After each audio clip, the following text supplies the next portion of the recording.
वाल्मीकि जय वाल्मीकि जय वाल्मीकि जय वाल्मीकि।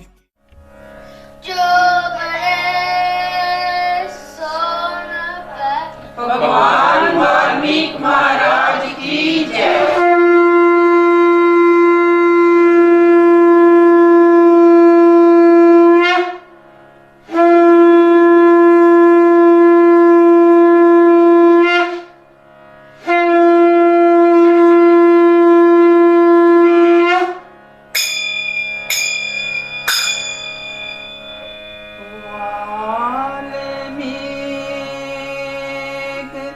महाराज के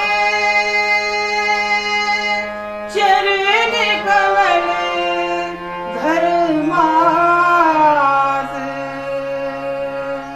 श्रेष्ठ गुरु तुम जगत के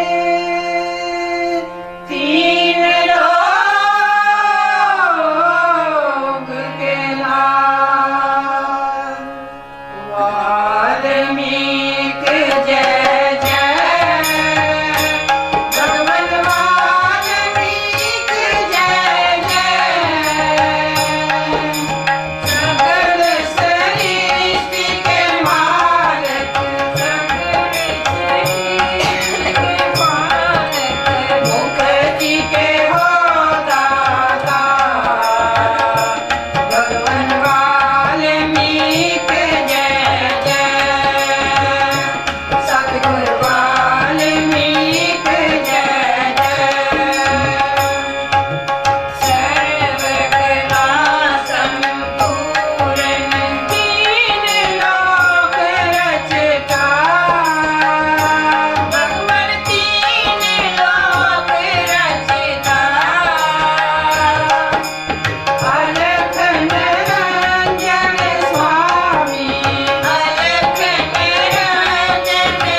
वाल्मीकि महाराज की जय। जो बोले सो निरभय भगवान वाल्मीकि महाराज की जय। गुरु रूप साध संगत जी, एक बारी फिर असी भगवान वाल्मीकि मंदिर बैडफोर्ड तो भगवान वाल्मीकि जी की पवित्र बाणी श्री योग विशेष महारामायण के जो विचार हैं उन्होंने वो लैके आप दे सामने रूबरू होए हाँ। कांशी टीवी का असी धन्यवाद करते हाँ। कांशी टीवी के माध्यम राही भगवान वाल्मीकि जी की बाणी है आप तक पहुँचा रहे हैं। गुरु प्यारी साध संगत जी, बाणी शुरू करने तो पहले आओ आप उस प्रभु परमेश्वर को नमस्कार करिए। सचित आनंद रूप आत्मा नू जिस विच सर्व जीव पासते हैं ते लीन हुंदे हैं ते स्थित हुंदे हैं ते जिस तो ज्ञाता ज्ञान ते ज्ञेयम दृष्टा दर्शन ते दृश्य करता कारण ते क्रिया सिद्ध हुंदे हैं ते जिस आनंद के कारण करके संपूर्ण विश्व आनंदवान है ते जिस आनंद करके जीव जिਉਂਦੇ हैं उस आनंद रूप आत्मा ਨੂੰ नमस्कार है।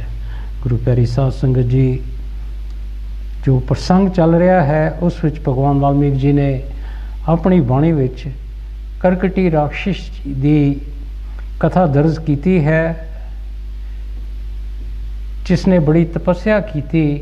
ब्रह्मा जी को वर प्राप्त किया कि वह शरीर जो है सूई वांगू छोटा हो जाए ते जीवन के शरीर अंदर ओह प्रवेश करके उन्हों का खून पीवे। पर यह शरीर पा के वो बहुत दुखी हुई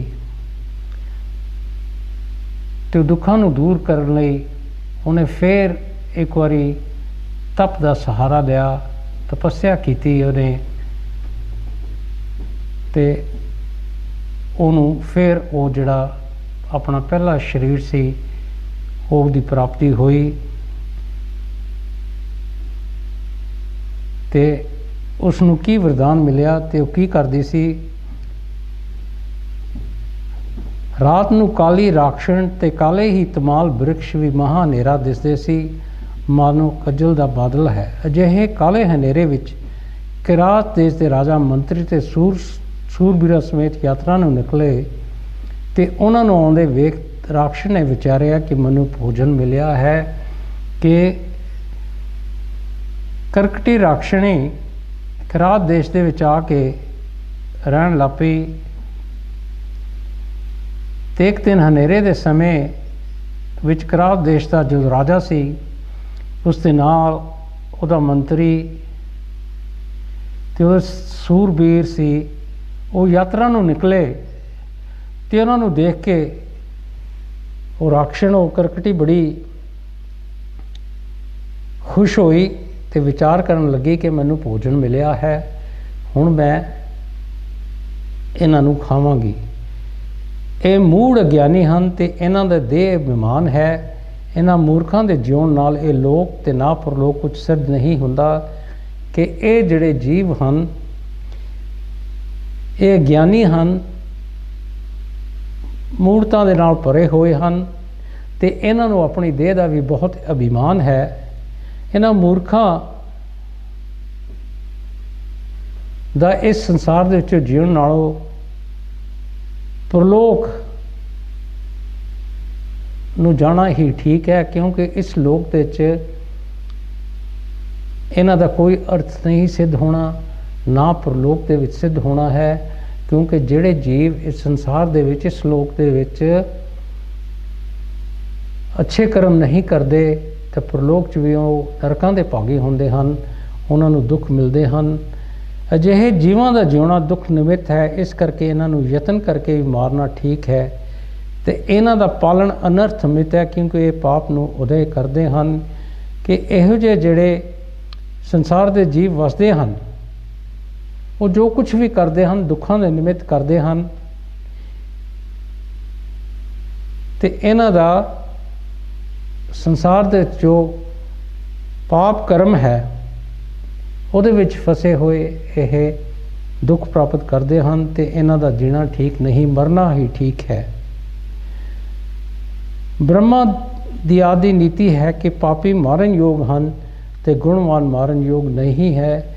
ਔਰ ਕਰਕਟੀ ਵਿਚਾਰ ਕਰਨ ਲੱਗੀ ਕਿ ਬ੍ਰਹਮਾ ਜੀ ਦਾ ਸਭ ਤੋਂ ਪਹਿਲਾਂ ਜਿਹੜੀ ਅਸੂਲ ਬਣਾਇਆ ਹੈ ਇਹੀ ਹੈ ਕਿ ਜਿਹੜੇ ਪਾਪੀ ਜੀਵ ਹਨ ਉਹ ਮਾਰਨ ਯੋਗ ਹਨ ਤੇ ਜਿਹੜੇ ਅੱਛੇ ਗੁਣੀ ਜੀਵ ਹਨ, ਗਿਆਨੀ ਜੀਵ ਹਨ, ਉਹਨਾਂ ਦਾ ਮਰਨਾ ਯੋਗ ਨਹੀਂ ਹੈ। ਜੇਕਰ ਗੁਣਵਾਨ ਹੋਣ ਤਾਂ ਮੈਂ ਇਹਨਾਂ ਨੂੰ ਨਾ ਮਾਰਾਂਗੀ, ਪਰ ਜੇ ਇਹਨਾਂ ਦੇ ਵਿੱਚੋਂ ਕੋਈ ਗੁਣੀ ਜੀਵ ਹੋਏਗਾ, ਉਹਦੇ 'ਚ ਗੁਣ ਹੋਣਗੇ ਤਾਂ ਉਹਨਾਂ ਨੂੰ ਮੈਂ ਨਾ ਮਾਰਾਂਗੀ। ਗੁਣਵਾਨ ਵੀ ਦੋ ਤਰ੍ਹਾਂ ਦੇ ਹੁੰਦੇ ਹਨ। ਸੋ ਕਰਕਟੀ ਵਿਚਾਰ ਕਰ ਰਹੀ ਹੈ ਕਿ ਗਿਆਨੀ ਜੀਵ ਜਿਹੜੇ ਹੁੰਦੇ ਹਨ ਉਹ ਵੀ ਦੋ ਤਰ੍ਹਾਂ ਦੇ ਹੁੰਦੇ ਹਨ, ਜੋ ਮਾਨ ਰਹਿਤ, ਨਮ ਰਹਿਤ, ਦਿਆਲੂ, ਸ਼ਾਂਤੀਮਾਨ ਤੇ ਪੁੰਨ ਕਰਮ ਕਰਨ ਵਾਲੇ ਹਨ। ਉਹ ਵੀ ਗੁਣਵਾਨ ਹਨ, ਪਰ ਮਹਾ ਗੁਣਵਾਨ ਤਾਂ ਬ੍ਰਹਮ ਗਿਆਨੀ ਹਨ, ਜਿਨ੍ਹਾਂ ਦੇ ਜਿਉਣ ਨਾਲ ਕਈਆਂ ਦੇ ਕਾਰਜ ਨੇਪਰੇ ਚੜ੍ਹਦੇ ਹਨ। ਇਸ ਲਈ ਜੇ ਮੇਰਾ ਸਰੀਰ ਭੋਜਨ ਬਗੈਰ ਨਸ਼ਟ ਵੀ ਹੋ ਜਾਵੇ ਤਾਂ ਵੀ ਮੈਂ ਗੁਣਵਾਨ ਨੂੰ ਨਾ ਮਾਰਾਂਗੀ। ਸੋ ਕਰਕਟੀ ਰਾਖਸ਼ੀ ਕੀ ਸੋਚ ਰਹੀ ਹੈ ਕਿ ਉਹ ਜੀਵ ਜਿਨ੍ਹਾਂ ਦੇ ਵਿੱਚ ਕੋਈ ਮਾਣ ਵਾਲੀ ਗੱਲ ਨਹੀਂ, ਜਿਨ੍ਹਾਂ ਦੇ ਵਿੱਚ ਕੋਈ ਮੂਰਖਤਾ ਨਹੀਂ ਹੈ, ਜਿਹੜੇ ਦਿਆਲੂ ਹਨ, ਸ਼ਾਂਤੀਮਾਨ ਹਨ ਤੇ ਪੁੰਨ ਕਰਮ ਕਰਦੇ ਹਨ, ਉਹ ਗੁਣਵਾਨ ਹਨ। ਪਰ ਉਹਨਾਂ ਤੋਂ ਵੀ ਉੱਪਰ ਮਹਾ ਗੁਣਵਾਨ ਉਹ ਜੀਵ ਹੁੰਦੇ ਹਨ ਜਿਹੜੇ ਬ੍ਰਹਮ ਗਿਆਨੀ ਹਨ, ਕਿ ਜਿਨ੍ਹਾਂ ਨੇ ਆਪਣੀ ਆਤਮਾ ਨੂੰ ਪਰਮਾਤਮਾ ਦੇ ਨਾਲ ਜੋੜ ਲਿਆ ਹੈ। ਔਰ ਉਹ ਜਦੋਂ ਸੰਸਾਰ ਦੇ ਵਿੱਚ ਜਿਉਂਦੇ ਹਨ ਤੇ ਕਈਆਂ ਜੀਵਾਂ ਦੇ ਕਾਰਜ ਉਹ ਪੂਰੇ ਕਰਦੇ ਹਨ। ਤੇ ਭਾਵੇਂ ਮੇਰਾ ਸਰੀਰ ਜੋ ਹੈ ਭੋਜਨ ਤੋਂ ਬਗੈਰ ਖਤਮ ਵੀ ਹੋ ਜਾਵੇ, ਪਰ ਮੈਂ ਜਿਹੜੇ ਗੁਣਵਾਨ ਜੀਵ ਹੈ ਉਹਨਾਂ ਨੂੰ ਨਹੀਂ ਮਾਰਾਂਗੀ। ਜੋ ਉਦਾਰ ਪੁਰਸ਼ ਹੈ ਉਹ ਧਰਤੀ ਦਾ ਚੰਦਰਮਾ ਹੈ, ਉਸ ਦੀ ਸੰਵਿਤ ਤੋਂ ਸਵਰਗ ਤੇ ਮੋਖ ਹੁੰਦਾ ਹੈ। ਜੋ ਉਦਾਰ ਅੱਛੇ ਜੀਵ ਹਨ, ਉਦਾਰ ਆਤਮਾ ਹਨ, ਉਹਨਾਂ ਦੇ ਬਾਰੇ ਭਗਵਾਨ ਬਾਬਾ ਜੀ ਸਾਨੂੰ ਸਮਝਾਉਂਦੇ ਹਨ, ਉਹ ਧਰਤੀ ਦੇ ਚੰਦਰਮਾ ਵਰਗੇ ਹਨ ਤੇ ਉਹਨਾਂ ਦੇ ਵਿੱਚ ਪਰਮਾਤਮਾ ਦੇ ਨਾਮ ਦਾ ਜੋ ਗਿਆਨ ਹੈ ਉਸ ਤੋਂ ਸਵਰਗਾਂ ਦੀ ਤੇ ਮੁਕਤੀ ਦੀ ਪ੍ਰਾਪਤੀ ਹੁੰਦੀ ਹੈ। ਜਿਵੇਂ ਸੰਜੀਵਨੀ ਬੂਟੀ ਤੋਂ ਮੁਰਦਾ ਵੀ ਜਿਉਂਦਾ ਹੈ, ਤਿਵੇਂ ਹੀ ਸੰਤਾਂ ਦੀ ਸੰਗਤ ਨਾਲ ਅੰਮ੍ਰਿਤ ਹੁੰਦਾ ਹੈ। ਕਿ ਦੇਖੋ ਜਿਸ ਤਰ੍ਹਾਂ ਸੰਜੀਵਨੀ ਬੂਟੀ ਜੋ ਹੁੰਦੀ ਹੈ ਉਸ ਤੋਂ ਮੁਰਦਾ ਕੋਈ ਮਰਿਆ ਹੋਇਆ ਇਨਸਾਨ ਹੋਵੇ ਉਹ ਵੀ ਜਿੰਦਾ ਹੋ ਜਾਂਦਾ ਹੈ, ਬਿਲਕੁਲ ਇਸੇ ਹੀ ਤਰ੍ਹਾਂ ਸੰਤਾਂ ਦੀ ਸੰਗਤ ਨਾਲ ਅੰਮ੍ਰਿਤ ਦੀ ਪ੍ਰਾਪਤੀ ਹੁੰਦੀ ਹੈ। ਇਸ ਕਰਕੇ ਮੈਂ ਪ੍ਰਸ਼ਨ ਕਰਕੇ ਇਹਨਾਂ ਨੂੰ ਪ੍ਰੀਖਿਆ ਲਵਾਂ, ਸ਼ਾਇਦ ਇਹ ਗੁਣਵਾਨ ਹੋਣ। ਸੋ ਕਰਕਟੀ ਸੋਚਦੀ ਹੈ ਕਿ ਇਹਨਾਂ ਨੂੰ ਮੈਂ ਸਵਾਲ ਕਰਾਂਗੀ ਤੇ ਇਹਨਾਂ ਦੀ ਪ੍ਰੀਖਿਆ ਲਵਾਂਗੀ, ਸ਼ਾਇਦ ਇਹਨਾਂ ਦੇ ਵਿੱਚੋਂ ਕੋਈ ਗੁਣੀ ਜੀਵ ਹੋਵੇ। ਇਹ ਕਮਲ ਨੈਣ ਗਿਆਨਵਾਨ ਲੱਗਦੇ ਨੇ। ਜੇ ਸੱਚਮੁੱਚ ਗਿਆਨਵਾਨ ਪੁਰਸ਼ ਹਨ ਤਾਂ ਪੂਜਣ ਯੋਗ ਹਨ, ਤੇ ਜੇ ਮੂਰਖ ਹਨ ਤਾਂ ਦੰਡ ਦੇਣ ਲਾਇਕ ਹਨ, ਤੇ ਮੈਂ ਉਹਨਾਂ ਦਾ ਜ਼ਰੂਰੀ ਪੂਜਨ ਕਰਾਂਗੀ। ਕਿ ਕਈ ਇਹਨਾਂ ਦੇ ਵਿੱਚੋਂ ਜੀਵ ਹਨ ਜਿਹੜੇ ਮੈਨੂੰ ਗਿਆਨੀਆਂ ਵਰਗੇ ਨਜ਼ਰ ਆਉਂਦੇ ਹਨ, ਤੇ ਜੇ ਸੱਚਮੁੱਚ ਹੀ ਉਹਨਾਂ ਦੇ 'ਚ ਗਿਆਨ ਹੈ ਤੇ ਉਹ ਪੂਜਣ ਦੇ ਯੋਗ ਹਨ। ਤੇ ਜਿਹੜੇ ਮੂਰਖ ਹਨ ਤਾਂ ਇਹਨਾਂ ਨੂੰ ਦੰਡ ਦੇਣਾ ਵੀ ਸਹੀ ਬਣਦਾ ਹੈ, ਤੇ ਮੈਂ ਇਹਨਾਂ ਦਾ ਜਿਹੜੇ ਮੂਰਖ ਹਨ ਉਹਨਾਂ ਦਾ ਜ਼ਰੂਰ ਪੂਜਨ ਕਰਾਂਗੀ। ਤਦ ਉਹ ਰਾਖਸ਼ਣ ਉਹਨਾਂ ਨੂੰ ਵੇਖ ਕੇ ਬੱਦਲ ਵਾਂਗ ਗਰਜਣ ਲੱਗੀ ਤੇ ਆਖਿਆ, ਓਏ ਆਕਾਸ਼ ਤੇ ਚੰਦਰਮਾ ਤੇ ਸੂਰਜ, ਤੁਸੀਂ ਕੌਣ ਹੋ? ਤੇ ਰਾਖਸ਼ਣ ਨੇ ਜਦੋਂ ਉਹਨਾਂ ਵੱਲ ਵੇਖਿਆ, ਸਾਰੇ ਜੀਵਾਂ ਵੱਲ, ਕਿਰਾਤ ਦੇਸ਼ ਦਾ ਰਾਜਾ, ਉਹਦੇ ਮੰਤਰੀ, ਉਹਦੀ ਹੋਰ ਜੋ ਸੈਨਾ ਸੀ, ਤੇ ਬੱਦਲ ਵਾਂਗ ਗਰਜਣ ਲੱਗੀ ਤੇ ਕੀ ਕਹਿੰਦੀ ਹੈ, ਓਏ ਆਕਾਸ਼ ਤੇ ਚੰਦਰਮਾ ਤੇ ਸੂਰਜ, ਤੁਸੀਂ ਕੌਣ ਹੋ? ਬੁੱਧੀਮਾਨ ਹੋ ਜਾਂ ਮੂਰਖ ਹੋ? ਕਿ ਤੁਸੀਂ ਬੁੱਧੀਮਾਨ ਹੋ ਜਾਂ ਮੂਰਖਤਾ ਦੇ ਨਾਲ ਭਰੇ ਹੋਏ ਹੋ? ਕਿੱਥੇ ਆਏ ਹੋ ਤੇ ਤੁਹਾਡਾ ਕੀ ਆਚਾਰ ਹੈ? ਤੁਸੀਂ ਕਿੱਥੋਂ ਆਏ ਹੋ ਤੇ ਤੁਹਾਡਾ ਆਚਾਰ ਕੀ ਹੈ? ਕੀ ਤੁਹਾਡਾ ਮਕਸਦ ਹੈ? ਤੁਸੀਂ ਤਾਂ ਮੈਨੂੰ ਗ੍ਰਹਸਥੀ ਨਿਆਈ ਆਣ ਪ੍ਰਾਪਤ ਹੋਏ ਹੋ, ਇਸ ਕਰਕੇ ਹੁਣ ਮੈਂ ਤੁਹਾਨੂੰ ਪੂਜਨ ਕਰਾਂਗੀ। ਤੇ ਕੀ ਕਹਿਣ ਲੱਗੀ ਕਿਰਾਤ ਦੇਸ਼ ਦੇ ਰਾਜਾ ਨੂੰ कि तुसी मैनू गृहस्थी न्याय हुण प्राप्त होए हो तो मैं तुहाडा हुण पूजन करांगी। राजा कहण लगा, ओ राक्षण, इस भौतिक तुच्छ शरीर नूं पा के तू कित्थे रहनी हाँ? सानू वेख के तू जो गरजदी हाँ, सो तेरा शब्द सानू भौरे दे शब्द की तरह लगता है, सानू कुछ भै नहीं है। किरात देश का राजा वो राक्षणी नूं कहण लगा, हे राक्षण, कि ये पंथ दा जिहड़ा तू शरीर पाया है, ये पा के तू कित्थे रहनी हाँ? सानू वेख के तू गरजदी हाँ, पर तेरा जिहड़ा शब्द है एक छोटा जिहा पौरा हुंदा है, उहदी शब्द की तरह सानू लगता है। सानू तेरे तो कोई डर नहीं है, असी तेरे तो डरते नहीं हाँ। ये राक्षण, ये तेरा शरीर माया मात्र है, इस करके इस तुच्छ सुभाव नूं त्याग के जो कुछ तेरा अर्थ है वो आख असी पूरा कर देवांगे। राजा कहण लगा कि ये जिहड़ा तेरा शरीर है ये भी एक माया मात्र है, तो ये जिहड़ा तेरा छोटा सुभाव बन गया है शरीर का करके, ये अपने सुभाव का त्याग कर, तेरी सोच जिहड़ी है वो गलत है, उन्होंने बदल, तो जो तेरा असल दे विच अर्थ है वो सानू दस, ते असी तेरा अर्थ जो है वो पूरा करांगे। तो राक्षण ने उन्होंने डराउण लई गर्दन ते बांह नूं उच्चा करके परलोकाल दे बदलों की तरह मुड़ शब्द किया कि जिस दे नाद नाल पहाड़ भी चूरन हो जान। ते राजे की गल सुन के वो राक्षण ने उन्होंने डराउण लई अपनी गर्दन ते बांह नूं उच्चा कर लिया। जिस तरह परलोकाल दे बदल शब्द करते हैं, गरजते हैं, इस तरह उन्हें गरजे हो, उन्हें शब्द किया कि ये डर जान। और इहो जिहा शब्द सी कि जिस दे नाल पहाड़ भी चूरन हो जाते हैं। आखिर सारिया दिशावां शब्द नाल भर गईयां ते वो बिजली की तरह अखां नूं चमकाउण लगी। इन्ना उन्हें शब्द किया उच्ची आवाज़ दे विच राक्षण ने कि सारे पासे उहदे शब्द नाल सारिया दिशावां भर गईयां, ते जिस तरह बिजली हुंदी है इस तरह उहदियां अखां भी चमकण लगियां। उसकी मूर्ति वेख राक्ष ते पिशाच भी शंकिया नाल भर गए, पर जिहे भयानक स्वरूप नूं वेख के भी उन्हां दोहां ने धीरज रखिया। उहदी मूर्ति नूं देख के जिहड़े राक्षस हुंदे हन, पिशाच हुंदे हन, भूत प्राणी हुंदे हन, वो भी शंकिया नाल भर जांदे हन, भुलेखिਆਂ नाल भर जांदे हन। पर इहो जिहा जिहड़ा भयानक स्वरूप वेख के राजा किरात देश का जिहड़ा राजा सी ते उहदा मंत्री सी, उन्होंने दोनों ने वो डरे नहीं, उन्होंने अपना धीरज बना के रखा। मंत्री ने आख्या, ये राक्षण, अजिहे शब्द तू व्यर्थ करदी है, इस नाल तो तेरा कुछ प्रयोजन ना सिद्ध होवेगा। राक्षण नूं कहण लगा, मंत्री, तू ये जिहड़ा इन्ना उच्चा शब्द करदी हाँ, ये बिल्कुल व्यर्थ है, इहदा कोई फायदा नहीं आ, इस दे नाल तेरा कोई मतलब पूरा नहीं होवेगा। इसलिए इस रम नूं त्याग के अपना अर्थात सो ये जो शब्द करदी है उसनूं बंद कर, ते जो तेरा असली मकसद है, तेरा अर्थ है, वो सानू दस।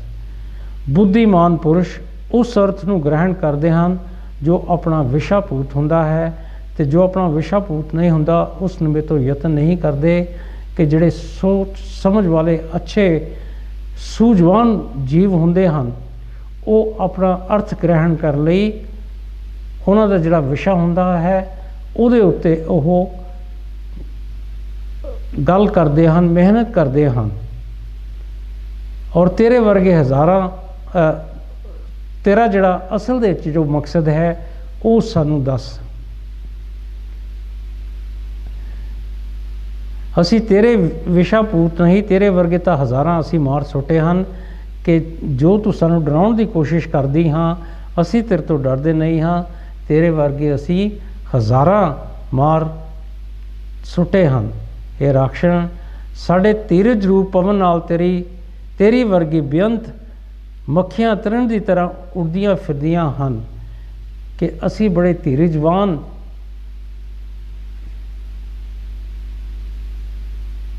ਪੁਰਸ਼ ਹਾਂ। ਤੇਰੇ ਵਰਗੇ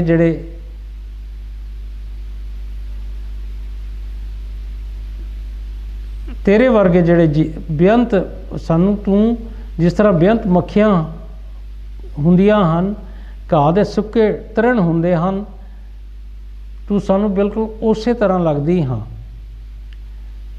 ਤੇ ਅਸੀਂ ਤੇਰੇ ਤੋਂ ਕੋਈ ਡਰਦੇ ਨਹੀਂ ਹਾਂ। ਇਸ ਲਈ ਆਪਣੇ ਨੀਚ ਸੁਭਾਅ ਨੂੰ ਤਿਆਗ, ਅਰੋਗ ਚਿੱਤ ਹੋ ਕੇ ਜੋ ਕੁਝ ਤੇਰਾ ਮਤਲਬ ਹੈ ਸੋ ਆਖ।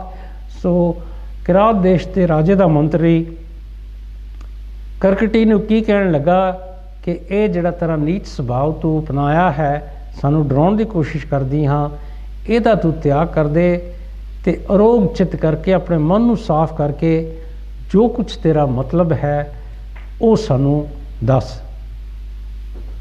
ਬੁੱਧੀਮਾਨ ਅਰੋਗ ਚਿੱਤ ਹੋ ਕੇ ਵਿਵਹਾਰ ਕਰਦੇ ਹਨ। ਅਰੋਗ ਹੋਏ ਬਗੈਰ ਵਿਵਹਾਰ ਵੀ ਸਿੱਧ ਨਹੀਂ ਹੁੰਦਾ।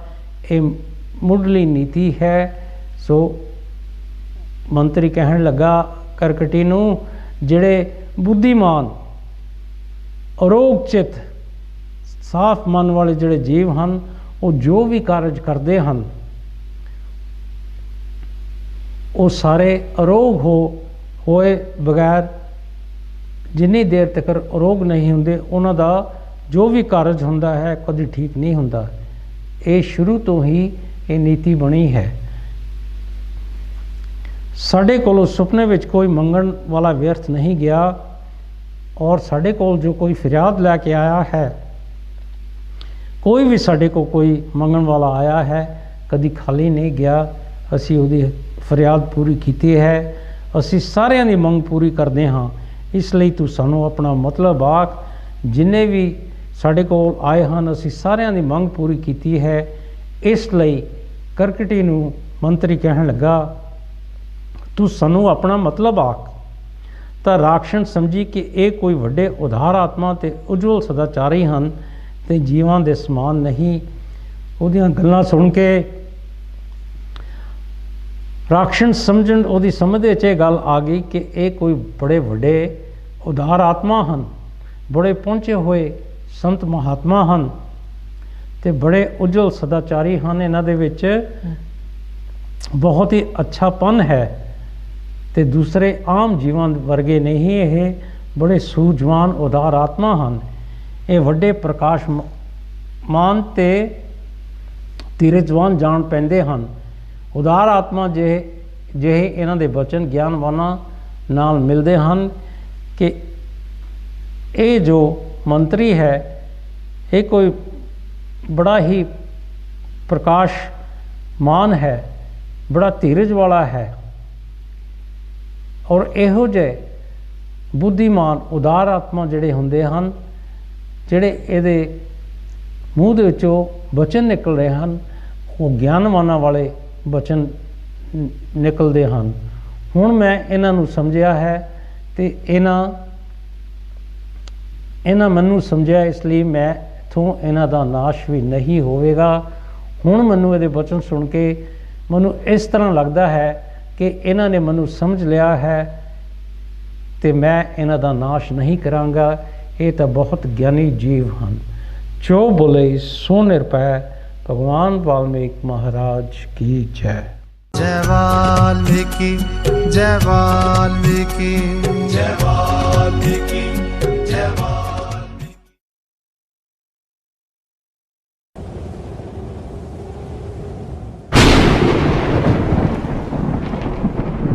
पुत्र भरद्वाज, अगर प्रभु से मिलना है तो हट नहीं, 4 अक्षर का जाप करो।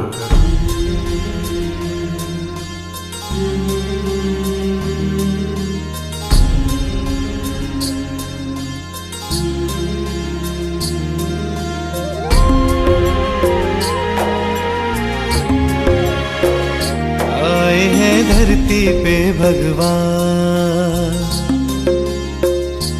धर के वाल्मीकि निज नाम। आए हैं धरती पे भगवान, धर के वाल्मीकि निज नाम। दर्शन कर लो, झोलियां भर लो, दर्शन कर लो, झोलियां भर लो, दया के सागर कृपा निधान।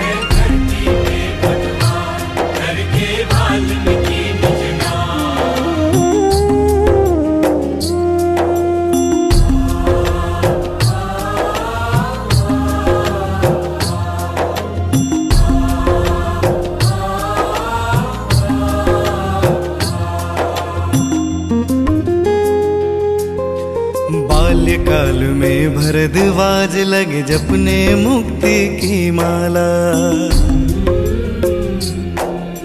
सारे शब्द का मनन करे कुछ और न मन में पाला।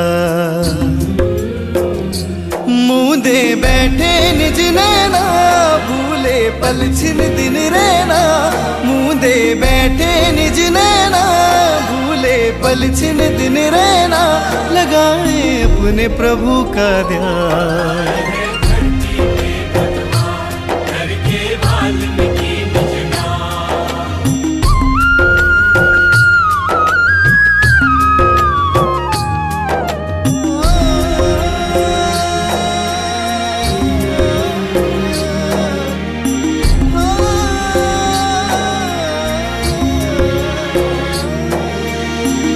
पुष्प आसीन दिव्य छवि तेजस्वी है काया,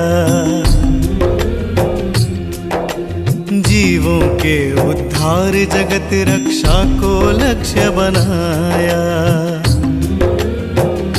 ज्ञान का सागर बन आए, अमृत गागर बन आए, ज्ञान का सागर बन आए, अमृत गागर बन आए, प्रभु करने को जग कल्याण।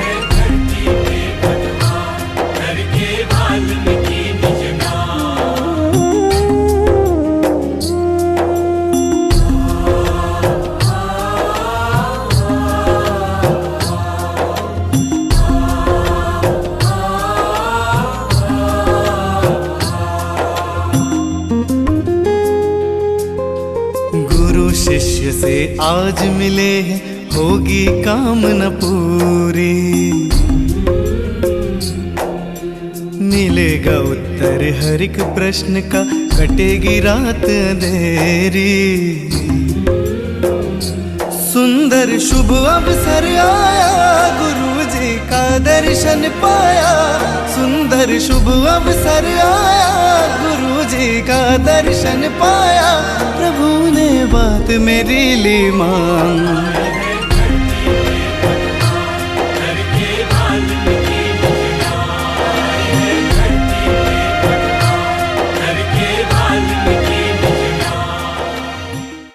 जो बोले सो निरपै, भगवान वाल्मीकि महाराज की जय। गुरु प्यारी साध संगत जी, ब्रेक तो बाद एक बार फिर असी भगवान वाल्मीकि जी की पवित्र बाणी श्री योग वशिष्ठ महारामायण के विचार लैके कांशी टीवी के माध्यम नाल आपके नाल जुड़ते हाँ। करकटी राक्षण की कथा जो भगवान वाल्मीकि जी ने दर्ज की है, वो चल रही है। करात देश का राजा और उसका मंत्री उसके नाल उसका संवाद चल रहा है, और मंत्री के बचन सुन के करकटी विचार कर रही है कि ये कोई मनु ज्ञानी पुरुष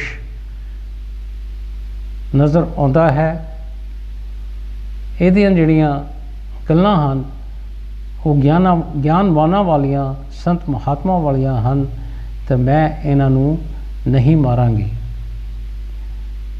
ਅਵਿਨਾਸ਼ੀ ਪੁरुष ਬ੍ਰਹਮ ਸਤਾ ਵਿੱਚ ਲੀਨ ਹਨ, ਇਸ ਲਈ ਗਿਆਨਵਾਨ ਹਨ ਕਿ ਜਿਹੜੇ ਅਵਿਨਾਸ਼ੀ ਪੁरुष ਹੁੰਦੇ ਹਨ ਉਹ ਪਰਮਾਤਮਾ ਦੀ ਸ਼ਕਤੀ ਵਿੱਚ ਟਿਕੇ ਹੋਏ ਹੁੰਦੇ ਹਨ ਔਰ ਗਿਆਨੀ ਹੁੰਦੇ ਹਨ। ਅਜਿਹਾ ਨਿਸ਼ਚਾ ਗਿਆਨ ਬਿਨਾਂ ਕਿਸੇ ਨੂੰ ਨਹੀਂ ਹੁੰਦਾ, पर जे ज्ञानी होए तो फिर संदेह को अंगीकार करके पुछदी हाँ। जो संदेहवान हो के बोधवान तो नहीं पुछते, वो भी नीच बुद्धि हैं कि यहो जिहा निश्चा जिहड़ा ज्ञान बिना किसी को नहीं हुंदा, पर जिहड़े ज्ञानी जीव हुंदे हैं उन्हां दे विच ਭਰਮ ਭੁਲੇਖੇ ਹੁੰਦੇ ਹਨ, ਭਰਮ ਭੁਲੇਖਿਆਂ ਨੂੰ ਅੰਗੀਕਾਰ ਕਰਦੇ ਹਨ, ਪਰ ਫਿਰ ਵੀ ਮੈਂ ਇਹਨਾਂ ਨੂੰ ਜ਼ਰੂਰ ਪੁੱਛਾਂਗੀ ਕਿ ਜੋ ਭਰਮ ਭੁਲੇਖਿਆਂ ਵਾਲੇ ਜੀਵ ਹੁੰਦੇ ਹਨ ਤੇ ਜੇ ਉਹ ਕਿਸੇ ਬੋਧਵਾਨ ਤੋਂ ਨਹੀਂ ਪੁੱਛਦੇ ਤੇ ਉਹਨਾਂ ਦੇ ਭਰਮ ਭੁਲੇਖੇ ਦੂਰ ਨਹੀਂ ਹੋਣਗੇ, ਉਹ ਵੀ ਨੀਚ ਬੁੱਧੀ ਇਨਸਾਨ ਹੁੰਦੇ ਹਨ। ਇਸ ਤਰ੍ਹਾਂ ਮਨ ਵਿੱਚ ਵਿਚਾਰ ਕਰ ਫਿਰ ਉਸਨੇ ਪੁੱਛਿਆ, ਕਰਕਟੀ ਆਪਣੇ ਮਨ ਦੇ ਵਿੱਚ ਵਿਚਾਰ ਕਰੀਏ, ਫਿਰ ਕੀ ਪੁੱਛਣ ਲੱਗੀ ਕਿਰਾਤ ਦੇਸ਼ ਦੇ ਰਾਜਾ ਦੇ ਮੰਤਰੀ ਨੂੰ, ਤੁਸੀਂ ਕੌਣ ਹੋ ਤੇ ਤੁਹਾਡਾ ਨੇਮ ਕੀ ਹੈ? ਨਿਸ਼ਪਾਪ ਮਹਾਂਪੁਰਖਾਂ ਨੂੰ ਵੇਖ ਕੇ ਮਿੱਤਰ ਭਾਵ ਉਪਜ ਆਉਂਦਾ ਹੈ ਕਿ ਤੁਸੀਂ ਕੌਣ ਹੋ ਤੇ ਤੁਹਾਡਾ ਕੀ ਕਾਰਜ ਹੈ। ਜਿਹੜੇ ਨਿਸ਼ਪਾਪ ਮਹਾਂਪੁਰਖ ਹੁੰਦੇ ਹਨ ਉਹਨਾਂ ਨੂੰ ਦੇਖ ਕੇ ਮਿੱਤਰਤਾ ਦਾ ਭਾਵ ਇਨਸਾਨ ਦੇ ਵਿੱਚ ਜਾਗਦਾ ਹੈ। ਮੰਤਰੀ ਕਹਿਣ ਲੱਗਾ ਕਿਰਾਤ ਦੇਸ਼ ਦਾ ਇਹ ਰਾਜਾ ਹੈ ਤਾਂ ਮੈਂ ਇਹਨਾਂ ਦਾ ਮੰਤਰੀ ਹੈ। ਮੰਤਰੀ ਨੇ ਕਰਕਟੀ ਨੂੰ ਦੱਸਿਆ ਔਰ ਰਾਖਸ਼ਣ ਨੂੰ ਕਿ ਇਹ ਜੋ ਕਿਰਾਤ ਦੇਸ਼ ਦਾ ਰਾਜਾ ਹੈ ਮੇਰੇ ਨਾਲ, ਤਾਂ ਮੈਂ ਇਹਨਾਂ ਦਾ ਮੰਤਰੀ ਹਾਂ। ਰਾਤ ਨੂੰ ਤੇਰੇ ਵਰਗੇ ਦੁਸ਼ਟਾਂ ਨੂੰ ਮਾਰਨ ਲਈ ਉੱਠੇ ਹਾਂ ਕਿ ਜਿਹੜੇ ਤੇਰੇ ਵਰਗੇ ਦੁਸ਼ਟ ਹਨ, ਰਾਤ ਦੇ ਸਮੇਂ ਵਿੱਚ ਅਸੀਂ ਉੱਠ ਕੇ ਉਹਨਾਂ ਨੂੰ ਖਤਮ ਕਰਦੇ ਹਾਂ। ਰਾਤ ਦਿਨ ਨੂੰ ਸਾਡਾ ਇਹੀ ਨੇਮ ਹੈ ਕਿ ਜੋ ਜੀਵ ਧਰਮ ਦੀ ਮਰਿਆਦਾ ਤਿਆਗਣ ਵਾਲੇ ਹਨ ਉਹਨਾਂ ਦਾ ਅਸੀਂ ਨਾਸ਼ ਕਰਦੇ ਹਾਂ, ਜਿਵੇਂ ਅੱਗ ਬਾਲਣ ਦਾ ਨਾਸ਼ ਕਰਦੀ ਹੈ।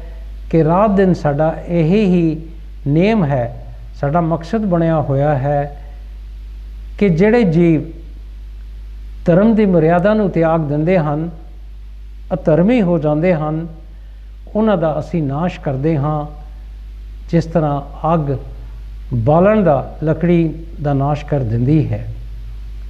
ਰਾਖਸ਼ਣ ਕਹਿਣ ਲੱਗੀ ਹੈ ਰਾਜਨ, ਇਹ ਤੇਰਾ ਦੁਸ਼ਟ ਮੰਤਰੀ ਹੈ। ਜਿਸ ਰਾਜਾ ਦਾ ਮੰਤਰੀ ਭਲਾ ਨਹੀਂ ਹੁੰਦਾ ਉਹ ਰਾਜਾ ਵੀ ਭਲਾ ਨਹੀਂ ਹੁੰਦਾ, ਤੇ ਰਾਜਾ ਦਾ ਮੰਤਰੀ ਭਲਾ ਹੁੰਦਾ ਹੈ, ਉਸ ਦੀ ਪੂਜਾ ਵੀ ਸ਼ਾਂਤੀਮਾਨ ਹੁੰਦੀ ਹੈ। ਉਹ ਕਰਕਟੀ ਕੀ ਕਹਿਣ ਲੱਗੀ ਕਿਰਾਤ ਦੇਸ਼ ਦੇ ਰਾਜੇ ਨੂੰ, ਇਹ ਤੇਰਾ ਜੋ ਮੰਤਰੀ ਹੈ ਇਹ ਦੁਸ਼ਟ ਹੈ, ਔਰ ਜਿਸ ਰਾਜੇ ਦਾ ਮੰਤਰੀ ਭਲਾ ਨਹੀਂ ਹੁੰਦਾ, ਚੰਗਾ ਨਹੀਂ ਹੁੰਦਾ, ਉਹ ਰਾਜਾ ਵੀ ਚੰਗਾ ਨਹੀਂ ਹੋ ਸਕਦਾ। ਤੇ ਜਿਸ ਰਾਜੇ ਦਾ ਮੰਤਰੀ ਭਲਾ ਹੁੰਦਾ, ਚੰਗਾ ਹੁੰਦਾ ਹੈ, ਉਹਦੀ ਪ੍ਰਜਾ ਜਿਹੜੀ ਹੁੰਦੀ ਹੈ ਉਹ ਵੀ ਸ਼ਾਂਤੀਮਾਨ ਹੁੰਦੀ ਹੈ। ਭਲਾ ਮੰਤਰੀ ਉਹ ਅਖਾਉਂਦਾ ਹੈ ਜੋ ਰਾਜਾ ਨੂੰ ਇਨਸਾਫ ਤੇ ਵਿਵੇਕ ਵਿੱਚ ਲਾਵੇ, ਉਹ ਹੀ ਮੰਤਰੀ ਭਲਾ ਹੁੰਦਾ। ਅਸੀਂ ਉਸ ਨੂੰ ਭਲਾ ਕਹਿ ਸਕਦੇ ਹਾਂ ਜਿਹੜਾ ਮੰਤਰੀ ਰਾਜਾ ਨੂੰ ਇਨਸਾਫ ਦੇ ਰਸਤੇ 'ਤੇ ਲੈ ਕੇ ਜਾਵੇ ਤੇ ਗਿਆਨ ਦੇ ਰਸਤੇ 'ਤੇ ਲੈ ਕੇ ਜਾਵੇ। ਜੋ ਰਾਜਾ ਵਿਵੇਕੀ ਹੁੰਦਾ ਹੈ ਉਹ ਸ਼ਾਂਤ ਆਤਮਾ ਹੁੰਦਾ ਹੈ, ਤੇ ਰਾਜਾ ਸ਼ਾਂਤੀਮਾਨ ਹੋਇਆ ਤਾਂ ਪ੍ਰਜਾ ਵੀ ਸ਼ਾਂਤੀਮਾਨ ਹੁੰਦੀ ਹੈ। ਕਿ ਜੋ ਰਾਜਾ ਸ਼ਾਂਤੀਮਾਨ ਵਿਵੇਕੀ ਹੁੰਦਾ ਹੈ, ਜਿਸ ਵਿੱਚ ਪਰਮਾਤਮਾ ਦੇ ਨਾਮ ਦਾ ਗਿਆਨ ਹੈ, ਉਹ ਰਾਜਾ ਸ਼ਾਂਤ ਆਤਮਾ ਹੁੰਦਾ ਹੈ। ਉਹਨੂੰ ਆਪਣੀ ਆਤਮਾ ਦੇ ਵਿੱਚ ਸ਼ਾਂਤੀ ਦੀ ਪ੍ਰਾਪਤੀ ਹੋ ਜਾਂਦੀ ਹੈ, ਤੇ ਜਿਹੜੇ ਰਾਜੇ ਨੂੰ ਸ਼ਾਂਤੀ ਦੀ ਪ੍ਰਾਪਤੀ ਹੁੰਦੀ ਹੈ ਤੇ ਉਹਦੀ ਪ੍ਰਜਾ ਵੀ ਜਿਹੜੀ ਹੁੰਦੀ ਹੈ ਉਹ ਵੀ ਸ਼ਾਂਤੀ ਪਾਉਂਦੀ ਹੈ। ਸਾਰਿਆਂ ਗੁਣਾਂ ਤੋਂ ਜੋ ਉੱਤਮ ਗੁਣ ਹੈ ਉਹ ਆਤਮ ਗਿਆਨ ਹੈ, ਔਰ ਜਿੰਨੇ ਵੀ ਸੰਸਾਰ ਦੇ ਵਿੱਚ ਗੁਣ ਹਨ ਸਭ ਤੋਂ ਜੋ ਉੱਤਮ ਹੈ ਉਹ ਆਤਮ ਗਿਆਨ ਹੈ। ਜਿਸ ਨੇ ਆਪਣੀ ਆਤਮਾ ਦੇ ਗਿਆਨ ਨੂੰ ਜਾਣ ਲਿਆ, ਸਮਝੋ ਕਿ ਉਹਨੇ ਪਰਮਾਤਮਾ ਨੂੰ ਪਾ ਲਿਆ। ਇਸ ਕਰਕੇ ਆਤਮ ਗਿਆਨ ਸਭ ਤੋਂ ਉੱਤਮ ਹੈ। ਜੋ ਆਤਮਾ ਨੂੰ ਜਾਣਦਾ ਹੈ ਉਹੀ ਰਾਜਾ ਹੈ, ਤੇ ਜਿਸ ਵਿੱਚ ਪ੍ਰਭੁਤਾ ਤੇ ਸਮਦ੍ਰਿਸ਼ਟੀ ਹੋਵੇ ਉਹ ਮੰਤਰੀ ਹੈ, ਤੇ ਜੋ ਪ੍ਰਭੁਤਾ ਤੇ ਸਮਦ੍ਰਿਸ਼ਟੀ ਤੋਂ ਰਹਿਤ ਹੈ ਉਹ ਨਾ ਰਾਜਾ ਹੈ ਨਾ ਮੰਤਰੀ ਹੈ। ਸੋ ਕਰਕਟੀ ਕੀ ਕਹਿ ਰਹੀ ਹੈ ਕਿ ਜੋ ਆਪਣੀ ਆਤਮਾ ਨੂੰ ਜਾਣ ਗਿਆ ਹੈ ਉਹੀ ਅਸਲ ਦੇ ਵਿੱਚ ਰਾਜਾ ਹੈ, ਔਰ ਜਿਸ ਵਿੱਚ ਪ੍ਰਭੁਤਾ ਭਾਵ ਕਿ ਪਰਮਾਤਮਾ ਦੇ ਨਾਮ ਦਾ ਭੈ ਹੈ, ਜਿਹਨੇ ਪਰਮਾਤਮਾ ਨੂੰ ਪਹਿਚਾਣਿਆ ਹੈ, ਤੇ ਜਿਹਦੇ ਵਿੱਚ ਸਮਤਾ ਭਾਵ ਹੈ, ਜਿਹਨੇ ਆਪਣੇ ਮਨ ਨੂੰ ਕਾਬੂ ਕਰਕੇ ਸ਼ਾਂਤੀ ਪ੍ਰਾਪਤੀ ਕੀਤੀ ਹੋਵੇ, ਉਹ ਮੰਤਰੀ ਹੈ। ਤੇ ਜਿਹਦੇ ਵਿੱਚ ਪ੍ਰਭੁਤਾ ਨਹੀਂ ਤੇ ਨਾ ਹੀ ਸਮਦ੍ਰਿਸ਼ਟੀ, ਨਾ ਸ਼ਾਂਤੀ ਹੈ, ਨਾ ਪਰਮਾਤਮਾ ਦੇ ਨਾਮ ਦੀ ਜਾਣਕਾਰੀ ਹੈ, ਉਹ ਨਾ ਰਾਜਾ ਹੈ ਨਾ ਮੰਤਰੀ ਹੈ। ਜੇ ਤੁਸੀਂ, ਕਰਕਟੀ ਕਹਿ ਰਹੀ ਹੈ, ਰਾਜਨ ਜੇ ਤੁਸੀਂ ਆਤਮ ਗਿਆਨਵਾਨ ਪੁਰਸ਼ ਹੋ ਤਾਂ ਤੁਸੀਂ ਕਲਿਆਣ ਰੂਪ ਹੋ। ਜੋ ਗਿਆਨ ਤੋਂ ਰਹਿਤ ਹੁੰਦਾ ਹੈ ਉਸ ਨੂੰ ਮੈਂ ਭੋਜਨ ਕਰਦੀ ਹਾਂ। ਜੇ ਤੁਸੀਂ ਆਪਣੀ ਆਤਮਾ ਦੇ ਗਿਆਨ ਦੇ ਬਾਰੇ ਜਾਣਦੇ ਹੋ ਤਾਂ ਤੁਸੀਂ ਕਲਿਆਣ ਰੂਪ ਹੋ। ਤੇ ਜੋ ਗਿਆਨ ਤੋਂ ਰਹਿਤ ਹੋ, ਜੇ ਤੁਹਾਡੇ ਵਿੱਚ ਆਤਮਾ ਦਾ ਗਿਆਨ ਨਹੀਂ ਹੈ ਤਾਂ ਮੈਂ ਤੁਹਾਡਾ ਭੋਜਨ ਕਰਾਂਗੀ। ਤੁਹਾਡੇ ਛੁੱਟਣ ਦਾ ਉਪਾਅ ਇਹੀ ਹੈ ਕਿ ਜੋ ਮੈਂ ਪ੍ਰਸ਼ਨ ਦਾ ਸਮੂਹ ਪੁੱਛਦੀ ਹਾਂ ਉਸ ਦਾ ਉੱਤਰ ਦਿਓ ਕਿ ਇੱਕੋ ਹੀ ਤਰੀਕੇ ਦੇ ਨਾਲ ਤੁਸੀਂ ਮੇਰੇ ਤੋਂ ਬਚ ਸਕਦੇ ਹੋ ਕਿ ਜਿਹੜੇ ਮੈਂ ਤੁਹਾਨੂੰ ਪ੍ਰਸ਼ਨ ਕਰਨੇ ਹਨ ਉਹਨਾਂ ਦਾ ਤੁਸੀਂ ਉੱਤਰ ਦੇਣਾ ਹੈ। ਜੇ ਤੁਸੀਂ ਪ੍ਰਸ਼ਨਾਂ ਦਾ ਉੱਤਰ ਦਿੱਤਾ ਤਾਂ ਮੇਰੇ ਪੂਜਣ ਯੋਗ ਹੋ। ਜੇ ਤੁਸੀਂ ਮੇਰੇ ਜੋ ਮੈਂ ਤੁਹਾਨੂੰ ਪ੍ਰਸ਼ਨ ਪੁੱਛਾਂਗੀ ਉਹਨਾਂ ਦਾ ਸਹੀ ਉੱਤਰ ਦਿੱਤਾ ਤਾਂ ਮੈਂ ਸਮਝਾਂਗੀ ਤੁਸੀਂ ਮੇਰੇ ਪੂਜਣ ਯੋਗ ਹੋ। ਤੇ ਜੋ ਮੇਰਾ ਅਰਥ ਹੋਵੇਗਾ ਉਹ ਆਖਾਂਗੀ ਤੁਸੀਂ ਪੂਰਨ ਕਰਨਾ। ਤੇ ਜੇ ਤੁਸੀਂ ਪ੍ਰਸ਼ਨਾਂ ਦਾ ਉੱਤਰ ਨਾ ਦਿੱਤਾ ਤਾਂ ਤੁਹਾਡਾ ਭੋਜਨ ਕਰਾਂਗੀ। ਸੋ ਕਰਕਟੀ ਰਾਜਾ ਔਰ ਉਸਦੇ ਮੰਤਰੀ ਨੂੰ ਕੀ ਕਹਿ ਰਹੀ ਹੈ ਕਿ ਜੋ ਮੇਰਾ ਅਰਥ ਹੋਵੇਗਾ ਉਹ ਮੈਂ ਤੁਹਾਨੂੰ ਦੱਸਾਂਗੀ, ਤੁਸੀਂ ਉਸ ਨੂੰ ਪੂਰਨ ਕਰਨਾ ਹੈ। ਤੇ ਜੇ ਤੁਸੀਂ ਮੇਰੇ ਪ੍ਰਸ਼ਨਾਂ ਦਾ ਉੱਤਰ ਨਾ ਦਿੱਤਾ ਤਾਂ ਤੁਹਾਡਾ ਭੋਜਨ ਕਰਾਂਗੇ, ਨਹੀਂ ਤਾਂ ਫਿਰ ਮੈਂ ਤੁਹਾਨੂੰ ਖਾ ਜਾਵਾਂਗੀ। ਜਦ ਇਸ ਤਰ੍ਹਾਂ ਰਾਖਸ਼ ਨੇ ਕਿਹਾ ਤਾਂ ਰਾਜਾ ਕਹਿਣ ਲੱਗਾ ਤੂੰ ਪ੍ਰਸ਼ਨ ਕਰ, ਅਸੀਂ ਤੈਨੂੰ ਉੱਤਰ ਦੇਵਾਂਗੇ। ਜਦੋਂ ਇਹ ਰਾਜਾ ਔਰ ਉਸਦੇ ਮੰਤਰੀ ਨੇ ਰਾਖਸ਼ ਕੋਲੋਂ ਇਹ ਗੱਲ ਸੁਣੀ ਤੇ ਰਾਜਾ ਉਸ ਕਰਕਟੀ ਨੂੰ ਕਹਿਣ ਲੱਗਾ ਤੂੰ ਆਪਣੇ ਪ੍ਰਸ਼ਨ ਕਰ, ਅਸੀਂ ਜ਼ਰੂਰ ਉਹਨਾਂ ਦਾ ਤੈਨੂੰ ਉੱਤਰ ਦੇਵਾਂਗੇ। ਰਾਖਸ਼ ਕਹਿਣ ਲੱਗੀ ਇਹ ਰਾਜਨ, ਉਹ ਇੱਕ ਕਿਹੜਾ ਅਣੂ ਹੈ ਜਿਸ ਤੋਂ ਅਨੇਕ ਪ੍ਰਕਾਰ ਹੋਏ ਹਨ ਤੇ ਇੱਕ ਦੇ ਅਨੇਕਾਂ ਨਾਮ ਹਨ, ਤੇ ਉਹ ਕਿਹੜਾ ਅਣੂ ਹੈ ਜਿਸ ਵਿੱਚ ਅਨੇਕਾਂ ਬ੍ਰਹਮੰਡ ਹੁੰਦੇ ਹਨ ਤੇ ਲੀਨ ਹੋ ਜਾਂਦੇ ਹਨ। ਸੋ ਕਰਕਟੀ ਨੇ ਆਪਣਾ ਪਹਿਲਾ ਸਵਾਲ ਰਾਜਾ ਮੰਤਰੀ ਮੋਰੇ ਰੱਖਿਆ ਕਿ ਉਹ ਕਿਹੜਾ ਇੱਕ ਅਣੂ ਹੈ ਜਿਸ ਤੋਂ ਅਨੇਕ ਪ੍ਰਕਾਰ ਹੋਏ ਹਨ। ਉਹ ਇੱਕ ਅਣੂ, ਉਹ ਇੱਕ ਛੋਟੀ ਜਿਹੀ ਚੀਜ਼ ਤੋਂ ਇੰਨੇ ਪੈਦਾ ਹੋਏ ਹਨ ਤੇ ਉਹਦੇ ਅਨੇਕਾਂ ਨਾਮ ਹਨ। ਉਹ ਕਿਹੜਾ ਅਣੂ ਹੈ ਜਿਸ ਦੇ ਵਿੱਚ ਇਹ ਅਨੇਕ ਜੋ ਬ੍ਰਹਮੰਡ ਸਾਨੂੰ ਨਜ਼ਰ ਆਉਂਦੇ ਹਨ ਉਹ ਇੱਕ ਛੋਟੇ ਜਿਹੇ ਅਣੂ ਦੇ ਵਿੱਚ ਹੋਏ ਹਨ ਤੇ ਉਹਦੇ ਵਿੱਚ ਹੀ ਉਹ ਪੈਦਾ ਹੋ ਕੇ ਉਹਦੇ ਵਿੱਚ ਹੀ ਲੀਨ ਹੋ ਜਾਂਦੇ ਹਨ। ਜਿਵੇਂ ਸਮੁੰਦਰ ਵਿੱਚ ਅਨੇਕਾਂ ਬੁੱਧਬੁਦੇ ਉਪਜ ਕੇ ਲੀਨ ਹੁੰਦੇ ਹਨ ਕਿ ਜਿਸ ਤਰ੍ਹਾਂ ਸਮੁੰਦਰ ਦੇ ਵਿੱਚ ਬੁਲਬੁਲੇ ਉੱਠਦੇ ਹਨ ਤੇ ਉਹਦੇ ਵਿੱਚ ਹੀ ਲੀਨ ਹੋ ਜਾਂਦੇ ਹਨ, ਉਸੇ ਤਰ੍ਹਾਂ ਇਹ ਬ੍ਰਹਮੰਡ ਪੈਦਾ ਹੁੰਦੇ ਹਨ ਔਰ ਉਸ ਅਣੂ ਦੇ ਵਿੱਚ ਹੀ ਲੀਨ ਹੋ ਜਾਂਦੇ ਹਨ। ਉਹ ਕਿਹੜਾ ਅਣੂ ਹੈ, ਉਹ ਕਿਹੜਾ ਆਕਾਸ਼ ਹੈ ਜੋ ਪੁੱਲ ਤੋਂ ਰਹਿਤ ਹੈ, ਤੇ ਕਿਹੜਾ ਅਣੂ ਹੈ ਜੋ ਘੱਟ ਤੇ ਨਾ ਵੱਧ ਹੈ, ਕਿ ਉਹ ਕਿਹੜਾ ਆਕਾਸ਼ ਹੈ ਜਿਹੜਾ ਪੁੱਲ ਤੋਂ ਰਹਿਤ ਹੈ, ਤੇ ਕਿਹੜਾ ਅਣੂ ਹੈ ਜਿਹੜਾ ਨਾ ਵੱਧਦਾ ਹੈ ਤੇ ਨਾ ਘਟਦਾ ਹੈ। ਉਹ ਕਿਹੜਾ ਅਣੂ ਹੈ ਜਿਸ ਵਿੱਚ ਤੇਰਾ ਤੇ ਮੇਰਾ ਅਹਮ ਫੁਰਦਾ ਹੈ, ਤੇ ਕਿਹੜਾ ਹੈ ਜੋ ਮੇਰਾ ਤੇਰਾ ਇੱਕ ਵਿੱਚ ਜਾਣਦਾ ਹੈ। ਉਹ ਕਿਹੜਾ ਅਣੂ ਹੈ ਜਿਸ ਵਿੱਚ ਤੇਰੇ ਮੇਰੇ ਔਰ ਅਹੰਕਾਰ ਦੀ ਗੱਲ ਉੱਠਦੀ ਹੈ, ਤੇ ਉਹ ਕਿਹੜਾ ਅਣੂ ਹੈ ਜਿਸ ਵਿੱਚ ਮੇਰਾ ਤੇਰਾ ਵਾਲੀ ਗੱਲ ਆ ਜਾਂਦੀ ਹੈ। ਉਹ ਕੌਣ ਹੈ ਜੋ ਚਲਿਆ ਜਾਂਦਾ ਹੈ ਤੇ ਕਦੀ ਨਹੀਂ ਚੱਲਦਾ, ਤੇ ਕੌਣ ਹੈ ਜੋ ਅਚਲ ਵੀ ਹੈ ਤੇ ਚੱਲ ਵੀ ਹੈ। ਉਹ ਕੌਣ ਹੈ ਜੋ ਦੇਖਣ ਨੂੰ ਤੁਰਿਆ ਜਾਂਦਾ ਹੈ ਤੇ ਤੁਰਦਾ ਵੀ ਨਹੀਂ ਹੈ, ਤੇ ਉਹ ਕਿਹੜਾ ਹੈ ਜੋ ਇੱਕ ਜਗ੍ਹਾ ਤੇ ਟਿਕਿਆ ਹੋਇਆ ਹੈ ਤੇ ਟਿਕਿਆ ਹੋਇਆ ਲੱਗਦਾ ਵੀ ਨਹੀਂ ਹੈ। ਉਹ ਕੌਣ ਹੈ ਜੋ ਪੱਥਰ ਦੀ ਤਰ੍ਹਾਂ ਹੈ। ਉਹ ਕੌਣ ਹੈ ਜਿਸ ਨੇ ਆਕਾਸ਼ ਵਿੱਚ ਚਿੱਤਰ ਕੀਤੇ ਹੋਏ ਹਨ। ਉਹ ਕੌਣ ਹੈ ਜਿਹੜਾ ਪੱਥਰ ਦੀ ਤਰ੍ਹਾਂ ਹੈ ਔਰ ਜਿਸ ਨੇ ਖਾਲੀ ਆਕਾਸ਼ ਦੇ ਵਿੱਚ ਚਿੱਤਰ ਬਣਾਏ ਹੋਏ ਹਨ।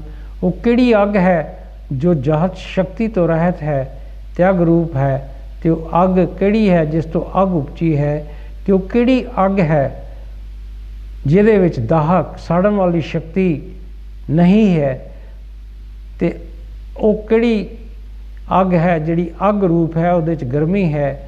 ਉਹ ਅੱਗ ਕਿਹੜੀ ਹੈ ਜਿਹੜੀ ਅੱਗ ਤੋਂ ਉਪਜੀ ਹੈ। ਉਹ ਕਿਹੜਾ ਅਣੂ ਹੈ ਜੋ ਸੂਰਜ, ਅੱਗ, ਚੰਦਰਮਾ ਤੇ ਤਾਰਿਆਂ ਦੇ ਪ੍ਰਕਾਸ਼ ਤੋਂ ਰਹਿਤ ਤੇ ਅਵਿਨਾਸ਼ੀ ਹੈ।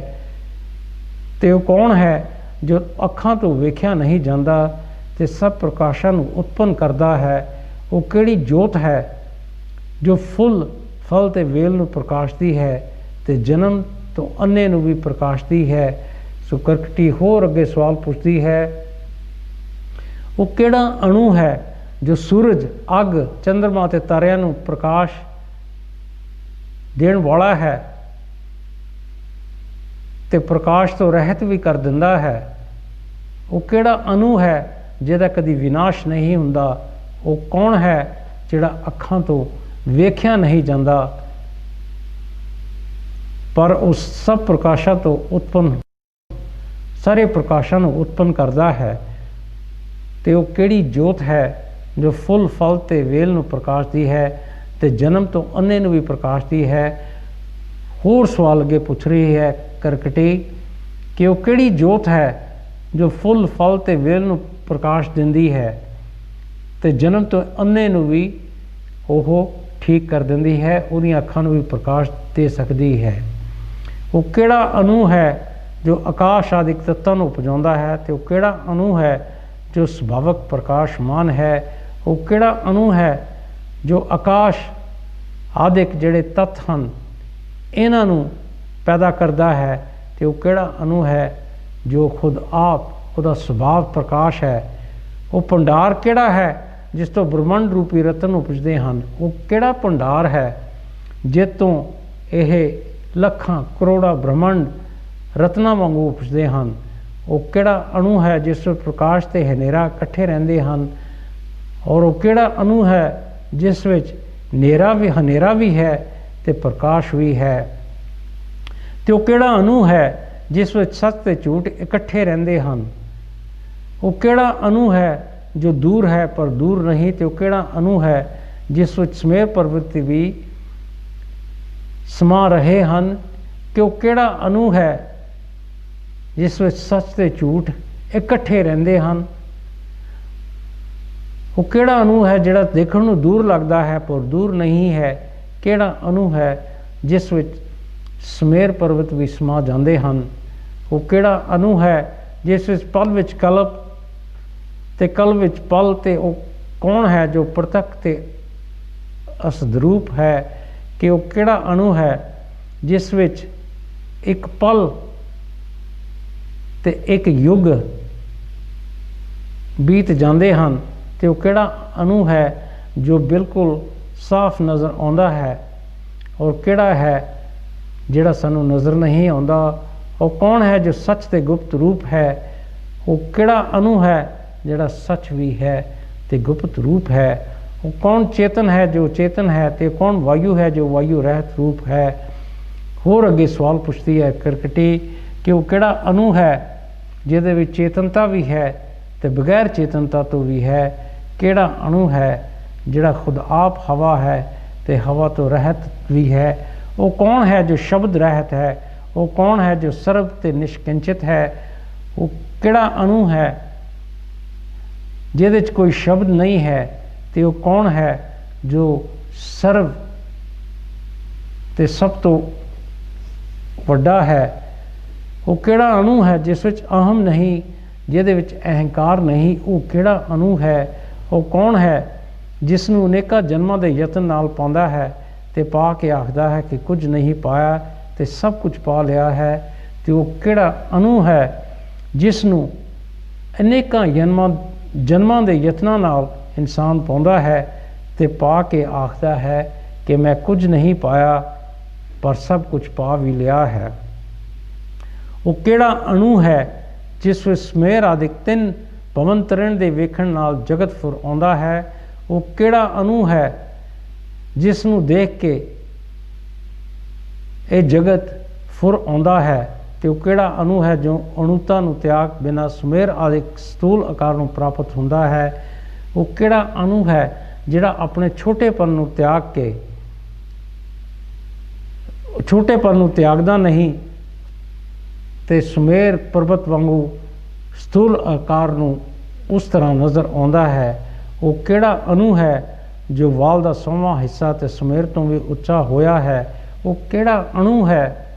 ਉਹ ਕੀ ਚੀਜ਼ ਹੈ ਜੋ ਇੱਕ ਵਾਲ ਦੇ 100ਵੇਂ ਹਿੱਸੇ ਦੀ ਤਰ੍ਹਾਂ ਹੈ ਤੇ ਸੁਮੇਰ ਪਰਬਤ ਤੋਂ ਵੀ ਉੱਚਾ ਹੈ?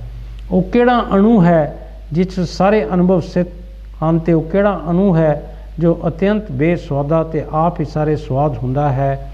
ਉਹ ਕਿਹੜਾ ਅਣੂ ਹੈ ਜਿਸ ਵਿੱਚ ਸਾਰੇ ਅਨੁਭਵ ਸਥਿਤ ਹਨ, ਸਭ ਕੁਛ ਉਹਦੇ 'ਚ ਮਹਿਸੂਸ ਹੁੰਦਾ ਹੈ? ਤੇ ਉਹ ਕਿਹੜਾ ਅਣੂ ਹੈ ਜਿਹੜਾ ਬਹੁਤ ਹੀ ਜ਼ਿਆਦਾ ਬੇਸਵਾਦਾ ਹੈ ਤੇ ਆਪ ਹੀ ਸਾਰੇ ਸਵਾਦ ਹੁੰਦਾ ਹੈ?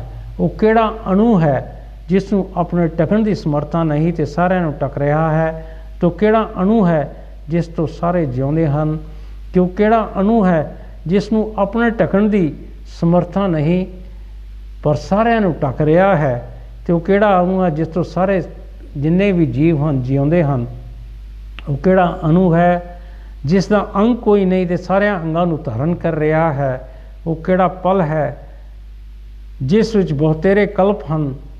ਕਿ ਉਹ ਕਿਹੜਾ ਅਣੂ ਹੈ ਜਿਹਦਾ ਕੋਈ ਆਪਣਾ ਅੰਗ ਨਹੀਂ ਹੈ ਤੇ ਸਾਰਿਆਂ ਅੰਗਾਂ ਨੂੰ ਧਾਰਨ ਕਰ ਰਿਹਾ ਹੈ? ਉਹ ਕਿਹੜਾ ਪਲ ਹੈ ਜਿਸ ਵਿੱਚ ਕਈ ਯੁੱਗ ਬੀਤ ਜਾਂਦੇ ਹਨ? ਉਹ ਕਿਹੜਾ ਅਣੂ ਹੈ ਜਿਸ ਵਿੱਚ ਬੇਅੰਤ ਜਗਤ ਵਿਆਪਕ ਹਨ ਜਿਵੇਂ ਵਿੱਚ ਬੁਰਿਸ਼ ਹੁੰਦਾ ਹੈ? ਤੇ ਉਹ ਕਿਹੜਾ ਅਣੂ ਹੈ ਜਿਸ ਵਿੱਚ ਬੇਅੰਤ ਜਗਤ ਵਿਆਪਕ ਹਨ ਜਿਸ ਤਰ੍ਹਾਂ ਇੱਕ ਬੀਜ ਵਿੱਚ ਬਿਰਸ਼ ਹੁੰਦਾ ਹੈ? ਉਹ ਕਿਹੜਾ ਅਣੂ ਹੈ ਜਿਸ ਬੀਜ ਤੋਂ ਆਦ ਫਲ ਤੱਕ ਬਿਨਾਂ ਉਹਦੇ ਹੋਏ ਵੀ ਜਾਪਦੇ ਹਨ? ਤੇ ਉਹ ਕਿਹੜਾ ਅਣੂ ਹੈ ਜਿਸ ਵਿੱਚ ਫਲ ਬਗੈਰ ਪੈਦਾ ਹੋਏ ਵੀ ਜਾਪਦੇ ਹਨ? ਉਹ ਕੌਣ ਹੈ ਜੋ ਮਤਲਬ ਤੇ ਕਰਤਵ ਤੋਂ ਰਹਿਤ ਹੈ ਤੇ ਮਤਲਬ ਵਾਲਾ ਤੇ ਕਰਤਵ ਵਾਲਾ ਦੀ ਨਿਆਈ ਸਥਿਤ ਹੈ? ਉਹ ਕਿਹੜਾ ਅਣੂ ਹੈ ਜਿਹੜਾ ਮਤਲਬ ਤੇ ਕਰਤਵ ਤੋਂ ਰਹਿਤ ਹੈ? ਉਹ ਕਿਹੜਾ ਅਣੂ ਹੈ ਜੋ ਦ੍ਰਿਸ਼ਟਾ ਹੈ, ਜੋ ਦ੍ਰਿਸ਼ ਨਾਲ ਮਿਲ ਕੇ ਦ੍ਰਿਸ਼ ਹੁੰਦਾ ਹੈ? ਉਹ ਕੌਣ ਹੈ ਜੋ ਦ੍ਰਿਸ਼ ਤੇ ਨਸ਼ਟ ਹੋਏ ਵੀ ਆਪ ਨੂੰ ਅਖੰਡ ਵੇਖਦਾ ਹੈ? ਜੋ ਗੁਰੂ ਪਿਆਰੀ ਸਾਧ ਸੰਗਤ ਜੀ ਕਰਕਟੀ ਆਪਣੇ ਸਵਾਲ ਪੁੱਛ ਰਹੀ ਹੈ ਰਾਜੇ ਔਰ ਰਾਜੇ ਦੇ ਮੰਤਰੀ ਨੂੰ। ਇਹੀ ਸਵਾਲ ਲੈ ਕੇ ਆਪਾਂ ਅੱਗੇ ਚੱਲਾਂਗੇ ਔਰ ਉਸ ਨੂੰ ਕੀ ਇਹਨਾਂ ਦੇ ਸਵਾਲਾਂ ਦਾ ਉੱਤਰ ਮਿਲਦਾ ਹੈ ਅਗਲੇ ਹਫਤੇ ਆਪ ਦੇ ਸਾਹਮਣੇ ਪ੍ਰਸਤੁਤ ਹੋਵਾਂਗੇ ਬਾਣੀ ਨੂੰ ਲੈ ਕੇ। ਜੋ ਬੋਲੇ ਸੋ ਨਿਰਭੈ। ਭਗਵਾਨ ਵਾਲਮੀਕ ਮਹਾਰਾਜ ਕੀ ਜੈ।